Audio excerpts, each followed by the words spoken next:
Good morning, everyone. This is Keith Grounsell coming to you from Port-au-Prince, Haiti again. This morning I'm very sad. I woke up watching the news again as I followed it all night last night, where 17 innocent people were killed at the Stoneman Douglas High School out in Parkland, Florida.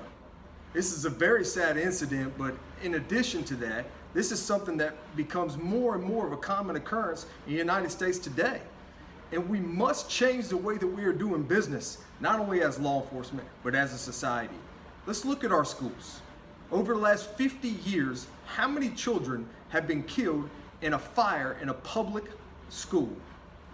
My statistics and my research shows zero, absolutely none in the last 50 years. But yet we do fire drills every single month, if not even more often than that. Now, granted, I give credit to the firemen. They've done an exceptional job at training our public and training our schools and protecting lives. And they've worked themselves out of a job almost when it comes specifically to fires within the schools. And I greatly appreciate them for that. But what we need to do now is look and focus on something that's even bigger than that: school shootings. How many schools actually do active shooter drills at least once a month? Very few actually do that. That's something that must change. You know, in Greenville County, they practice the alert system, and the alert system is advanced law enforcement rapid response technique. Okay, that's a run, hide, fight technique. There's also the Alice technique that other areas use. They're very similar in the way that they do business, both of them, and it teaches our youth different things, but we're not practicing it enough. And like anything, the more you practice, the better you'll respond if you actually encounter an incident such as a mass murder in a school shooting situation. You know, as the sheriff, one of my platforms is to protect our children. So when this incident occurred yesterday, it just brought out a lot of emotions for me. I'm a father myself, and my children are in the public school system. We have to do something different. So one of the things I like to do as sheriff, and I like to promote and work hand in hand with the school district in this one, is putting SROs in every single school. I know that's not the complete answer, but we do not have SROs in most of our elementary schools, and the elementary school age children are sitting ducks. They're the children that maybe cannot react as fast, and they need the assistance, and they need someone there quickly. But also selecting the right people to be our SROs. We don't want officers that are retired on duty. We want officers that are at the prime in their careers, that have children, that have a better understanding for what's needed, to be there to mentor and advise these kids that law enforcement are positive, and to have positive interactions with them on a day-to-day basis. But in addition to that, one of the things I would like to do if I'm elected sheriff is work hand in hand with the school board at training teachers within the schools, having no less than 10 teachers in every single school that are armed.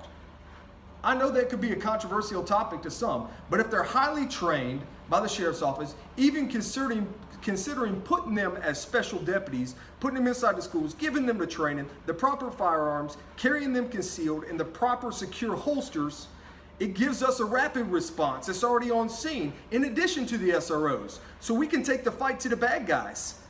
If somebody comes in our school shooting at our children, we need everybody to respond that is trained to respond properly. Everybody else can lock down, hide, barricade, and fight when it's appropriate. But in addition to that training with the teachers and adding more SROs, we have to look at the underlying issues. The number one cause of school shootings is bullying. Bullying is a huge problem. I've had my children bullied. I understand it's a major issue. It's something that I want to attack, and something I believe the SROs can teach classes in it. I'm a nationally certified instructor in gang resistance education and training. One of the things they concentrate on is not just gangs. They concentrate on positive peer decisions and bullying. They actually talk about these and have curriculums for training. So I would like to bring that throughout every single school, so it's something on the forefront. We need to make sure that these children know that they have an alternative means by which to address issues other than violence. That is so important to me. And also, in addition to that, technology. We have to advance in our technology. There are always early warning signs on social media, especially nowadays, that indicate to us that these children or these young adults are about to commit these crimes. What do we have out there at the Greenville County Sheriff's Office that is an early warning system, other than people just telling us about something that's highly suspicious? You know, we need to do a better job at advancing in technology. Also, we have to communicate with the citizens on a day-to-day basis. We have literally lost touch and lost our way in society today.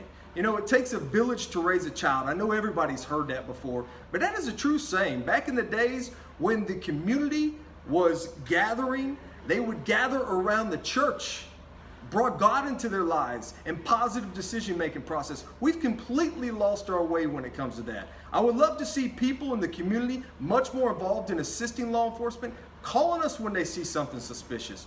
We cannot see everything and be everywhere. Now, we can advance in technologies to help us with these things, but we need you. This has to be a group effort. We have to save our children. Let's prevent this from happening in Greenville, South Carolina. And if I'm honored enough to be elected as your next sheriff, I vow to you, this is going to be a huge fight for me, and I'm willing to go to battle for you to protect your children. God bless you, and I look forward to talking to you more.